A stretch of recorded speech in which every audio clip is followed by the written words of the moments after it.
Nabi Nabi Musa, kisah kedua, kejadian kedua yang membunuh seorang anak. Ya, jadi ada 3 kejadian ketika Nabi Musa bertemu dengan seseorang. Itu kisahnya berawal dari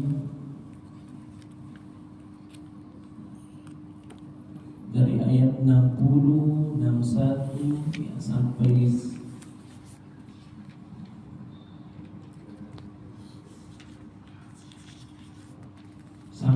82. Itu kisahnya. Dari 60 sampai 82 itu kisah tentang Nabi Musa bertemu dengan seseorang di tengah laut. Ya, di tengah laut. Ini terjadi karena ya, kita akan juga sekalian belajar tajwid gharib ya. Di dalam pelajaran membaca Al-Quran itu kan ada ilmu tajwid. Ilmu tajwid itu hukum mempelajari ilmu tajwid itu adalah fardu kifayah. Ya, fardu kifayah. Sama dengan sholat jenazah fardu kifayah. Kalau kita tidak sempat ikut, ada yang mewakili, berarti itu sudah gugur kewajiban kita. Tapi kalau satu kampung tidak ada yang sholat jenazah, satu kampung itu berdosa. Sama hukumnya belajar ilmu tajwid. Belajar ilmu tajwid hukumnya fardu kifayah. Kalau satu kampung tidak ada yang belajar ilmu tajwid, berdosa satu kampung. Ilmu tajwid. Bahkan ada seorang ulama itu bahkan diketat lagi. Kalau ada satu keluarga tidak belajar ilmu tajwid, satu keluarga berdosa. Ini saya ulangi. Kalau ada satu keluarga umat muslim tidak ada yang belajar ilmu tajwid, satu keluarga berdosa. Karena hukumnya fardu kifayah. Tetapi membaca Al-Quran sesuai ilmu tajwidnya fardu ain. Sama hukumnya sholat fardu. Membaca Al-Quran sesuai dengan ilmu tajwid, walaupun tidak tahu apa namanya, ini hukum apa bacanya, tapi harus betul benar cara bacanya. Makanya di masjid kita ini selalu diajar oleh guru kita untuk selalu memperbaiki bacaan Al-Quran kita. Hukumnya fardu ain, sama sholat fardu. Salah baca, salah arti, salah makna. Salah makna maka salah yang ditangkap, yang terjadi di umat muslim saat ini, umat Islam saat ini, bukan karena tidak tahu baca Quran atau baca hadis, tetapi salah menangkap pesan yang dari Al-Quran dan hadis. Yang gampang membid'ahkan karena dia salah membaca hadis. Yang gampang menganggap dirinya paling benar, salah ini tidak, salah yang baca begini karena dia tidak tahu baca hadis. Itu yang terjadi di umat Islam. Gampang menyalahkan orang lain. Ada hadis tidak ada sholat sunnah setelah sholat subuh dan asar. Itu jelas. Tiba-tiba ada orang sholat sunnah setelah sholat subuh dan sholat asar. Kita langsung bisa hari ini orang. Dulu ditanya, kenapa dia sholat sunnah atau kenapa dia sholat? Siapa tahu dia sholat fardu qada'an, yang pernah tertinggal sholat fardu asarnya waktu dia remaja, pernah meninggalkan sholat fardu asar, maka dia tambah selepas sholat asar sebentar, dia tambah lagi 4 rakaat. Itu sebagai qada'an, mengganti sholat asarnya dulu yang pernah tertinggal. Siapa di sini yang pernah tertinggal sholatnya, maka qada'an, maka lakukan sholat qada'an. Ini kita baru dengar sholat qada'an. Nah, itu bukan karena Al-Qur'annya yang tidak memberikan gambar, tapi kita yang belum bisa menangkap pesan yang sebenarnya dari Allah. Ini yang terjadi oleh Nabi Musa. Kita selain ilmu tajwid ada namanya ilmu gharib. Gharib itu sesuatu yang tidak lazim atau aneh di dalam bacaan Al-Quran. Yang pernah kita dapat juga itu, apalagi kalau monyong itu namanya, masih ingat? Ishmam. Nah, itu cuma ada di surah Yusuf. Malaka la ta'manna manna, itu gharib juga, itu suatu bacaan gharib. Ada lagi gharib yang banyak kita ketemui. Coba bisa dibuka di ayat 39 dengan 38. 39. Tadi yang kita baca pertama,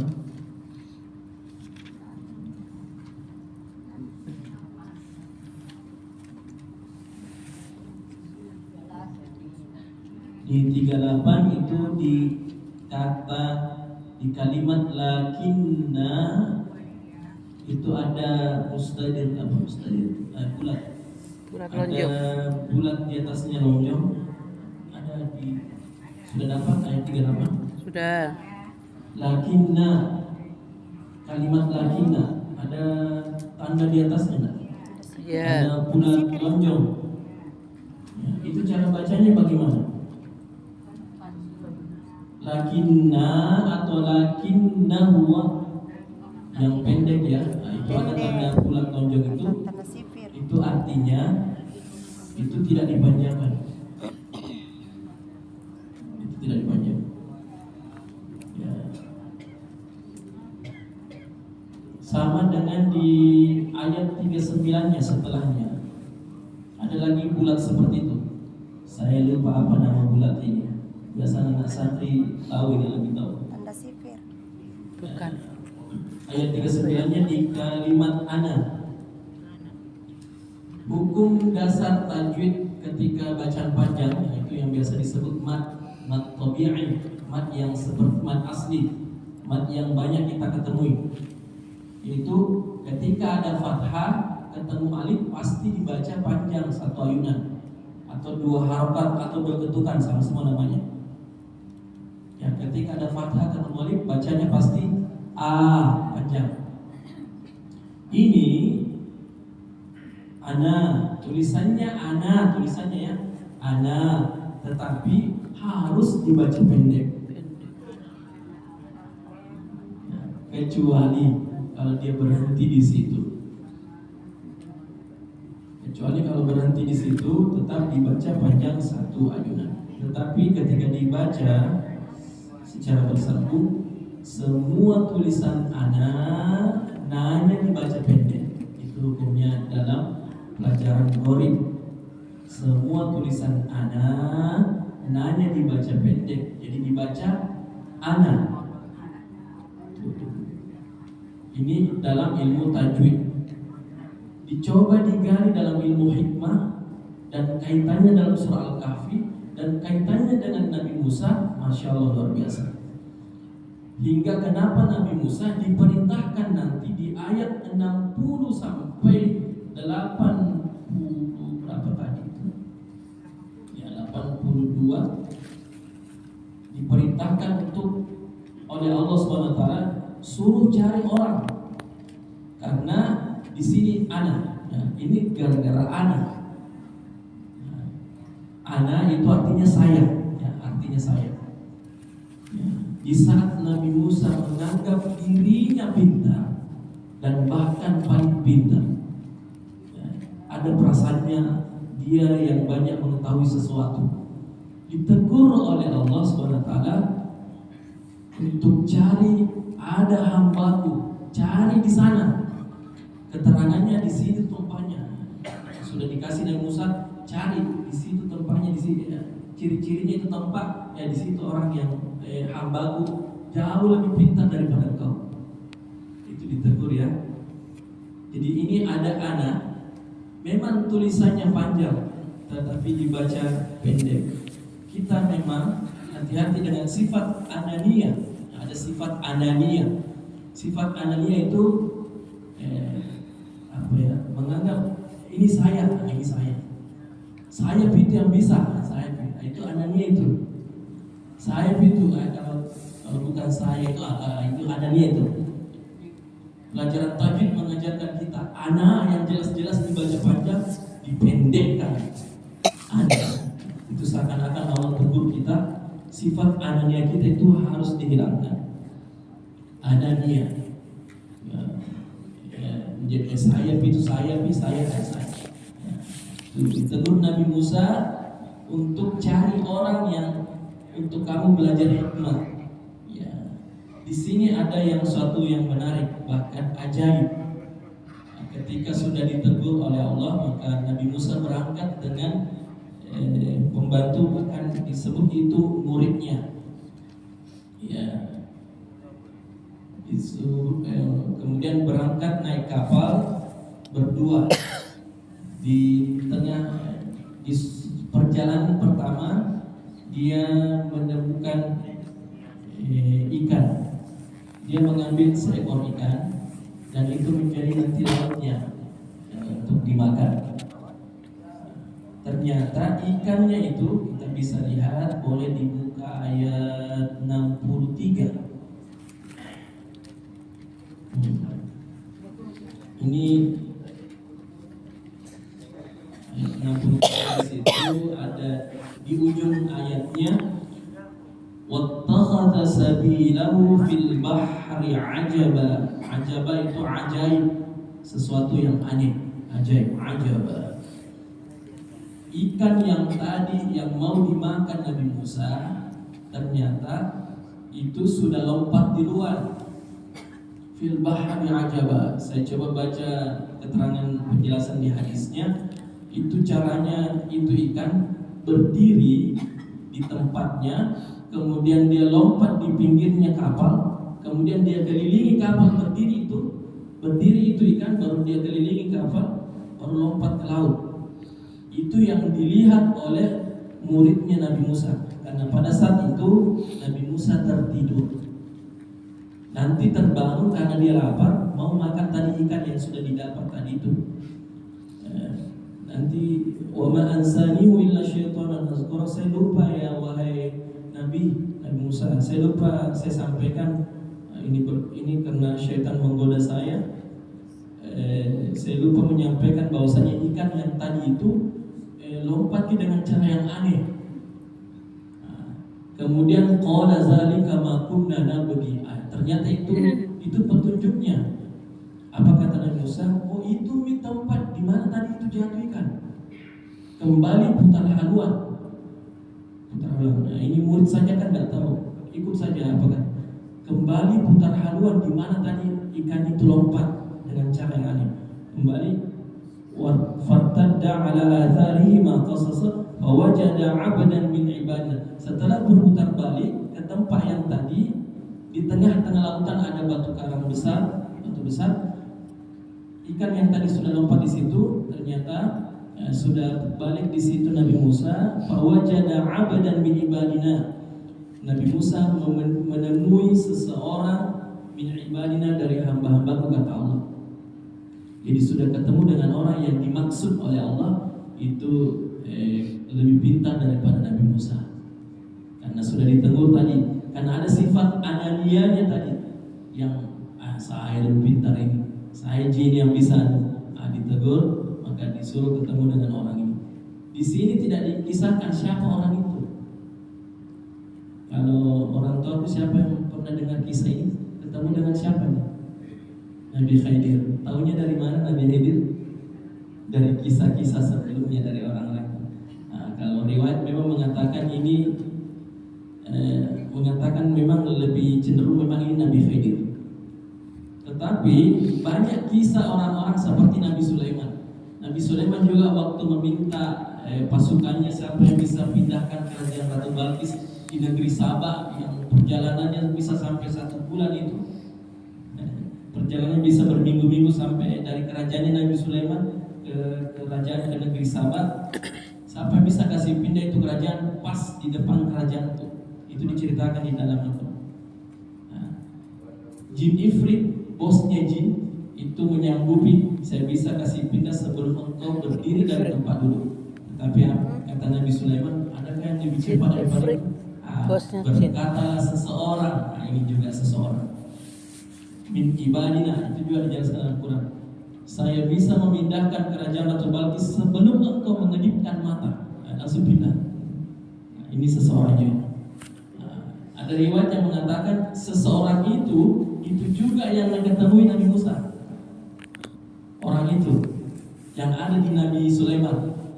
Nanti Iskandar Zulkarnain ada nanti di ayat 83 selanjutnya itu.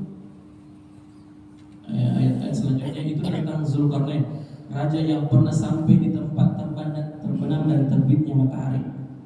Ya, itu nanti kisah selanjutnya insyaallah kita baca. Itu di dalam riwayat dikatakan Iskandar Zulkarnain pergi ke tempat itu didampingi juga oleh seseorang. Seseorang itu juga sama dengan yang ditemui Nabi Musa. Hebatnya ini orang. Banyak riwayat mengatakan orang ini Nabi Khidir. Bahkan ada yang mengatakan seorang ulama, Nabi Khidir sampai saat ini masih hidup. Masih hidup. Sekarang gelar nabinya tidak lagi menjadi nabi, sekarang menjadi Sayyidul Aulia, Sultanul Aulia, pemimpin para wali. Bahkan Nabi Khidir selalu mendatangi orang yang mau dilantik menjadi wali. Masih ada wali sampai saat ini, orang-orang yang dipilih oleh Allah, kekasihnya Allah di muka bumi, yang mana di dalam kitab-kitab tasawuf itu menjelaskan kalau orang itu berdoa, doanya dikabulkan. Walaupun kelihatannya biasa-biasa orangnya, tetapi ketika dia berdoa, dialah yang berdoa yang kampung kita selamat. Nah, coba dalam kitab tasawuf itu, dalam kitab saya pernah baca, orang itu ketika berdoa di kampung itu kampung Islam. Jadi kalau ada kampung tak selalu selamat, boleh jadi masih ada wali di situ, tapi kita tidak tahu. Allah sembunyikan. Karena kalau kita tahu, pasti banyak orang berdatangan di situ tiba-tiba ada. Penampakannya biasa, penampakan yang kita tidak suka. Karena coba lihat, prinsip dasarnya dari sini. Ada 3 kejadian yang tidak disukai Nabi Musa, tetapi disuruh bersabar oleh orang ini. Tidak bisa kau ikut wahai Musa, karena kejadian-kejadian ini sesuatu yang memang kau tidak bisa di luar, yang tidak sesuai dengan syariat. Secara syariat, secara zahiriyah yang nampak pasti tidak. Contoh 3 kejadiannya, dia lubangi perahunya yang dia tumpangi. Perahunya orang miskin, kemudian dia lubangi. Tadi di ayatnya, di ayat 71. Kemudian ayat 74-nya, ketemu lagi anak kecil, langsung dibunuh oleh orang ini. Marah lagi Nabi Musa, kenapa kau bunuh? Dia bilang, memang kak tidak bisa bersabar, tidak bisa kau ikuti saya. Betul ya. Kejadian yang ketiga lagi, dia masuk di suatu kampung, itu nanti penjelasannya di ayat 77. Dia masuk ke kampung, tidak ada orang yang pedulikan karena sangat laparnya Nabi Musa dan orang ini. Dia mencoba mencari siapa yang bisa berikan makan, tapi satu kampung tidak ada yang memberikan makan dan sebagainya. Bahkan dicuek, bahkan diacuhkan, tidak ada yang mempedulikan. Tiba-tiba orang ini melihat ada kayak rumah roboh, kemudian diperbaiki rumah itu. Nabi Musa protes lagi, jangan diperbaiki rumahnya orang di sini, tidak ada banyak orang di sini. Kata orang ini, cukup sampai di sini pertemuan kita. Seandainya Nabi Musa masih bisa bersabar, boleh jadi di surah Al-Kahfi ini banyak kejadian-kejadian yang aneh yang ditemukan oleh Nabi Musa. Tapi hanya qala hadza firaqu baini wa bainik, cukup sampai di sini pertemuan kita wahai Nabi Musa, karena engkau tidak bisa bersabar. Hanya 3 kejadian yang saya akan sampaikan, dan semua itu petunjuk dari Allah Subhanahu wa ta'ala. Ini banyak, jadi ini dalam pelajaran ini juga ada syariat yang kita lakukan, seperti sholat dan sebagainya, ibadah-ibadah, itu semuanya syariat yang sudah. Tapi di balik syariat-syariat itu ada hakikat sebenarnya yang ingin Allah ajarkan, termasuk peristiwa-peristiwa seperti itu. Jadi nahnu nahkumu biz-zawahir, ini ada kaidah. Nahnu nahkumu biz-zawahir, wallahu yatawalla bis-sarair. Kita hanya cukup bisa, kemampuan kita ini hanya bisa menghukumi sesuatu yang nampak-nampak. Allahu yatawalla bis-sarair, dan Allah di baliknya itu ada rahasia-rahasia yang Allah sebenarnya, sesuatu yang nampak itu belum tentu itu yang sebenarnya. Belum tentu. Ya, belum tentu itu yang sebenarnya. Banyak kejadian seperti itu. Tidak dilihat di sholat. Tidak pernah sholat itu. Mulia enggak betul-betul, mujaga enggak betul-betul 24 jam dia tidak sholat. Hanya kelihatannya dia tidak sholat, tetapi mungkin di kesendiriannya dia sholat, dia betul-betul menangis di hadapan Allah, dan kita selalu anggap dia tidak sholat. Hati-hati. Ini di kerjaan itu main terus keluar, tidak pernah masuk ke masjid. Tidak ada yang menjamin diri kita, tidak ada jaminan orang itu lebih baik, lebih buruk daripada kita. Ya, tidak ada jaminan. Ini pelajaran, ini Nabi Musa diberi pelajaran, ternyata banyak hamba-hambanya Allah itu kelihatannya biasa-biasa saja, tetapi istimewa di hadapan Allah. Seperti sahabat Uwais Al-Qarni. Uwais Al-Qarni itu tidak masuk di kategori sahabat karena memang agak jauh. Ada yang mengatakan sahabat Uwais Al-Qarni itu tidak masuk di kategori sahabat, tapi dia sudah hidup di masa Nabi. Kecintaannya kepada Nabi luar biasa, tetapi dikalahkan oleh ketaatannya kepada ibundanya. Saking cintanya kepada Nabi Muhammad, dia betapa hebatnya pengabdiannya kepada ibundanya sampai tidak pernah bertemu dengan Nabi Muhammad. Tapi Nabi Muhammad SAW menyampaikan kepada sahabat yang lain seperti Sayyidina Abu Bakar, Sayyidina Umar, Sayyidina Ali, nanti ketemu orang seperti ini ciri-cirinya, ada tandanya, ada tanda putih, ada kayak putih di tangan telapak kanannya, kayak cacar putih. Itu tandanya orang itu kalau dia berdoa, dia bergumam saja langsung arsy bergoyang dan doanya langsung dikabulkan. Cari orang itu. Nabi Muhammad meninggal, sahabat coba cari siapa itu. Ternyata itulah Uwais Al-Qarni. Tidak terkenal di dunia, tidak terkenal di dunia, tidak ada yang tahu. Bahkan sahabat tidak tahu, tapi dia begitu terkenal di langit, begitu terkenal oleh penduduk malaikat. Karena ketaatannya yang luar biasa yang membuat Allah Subhanahu wa taala begitu mencintainya, ketaatannya kepada ibundanya. Nah, jadi kita belajar tentang Nabi Musa ini, kita jangan cepat langsung menghukum sesuatu yang nampak-nampak ini.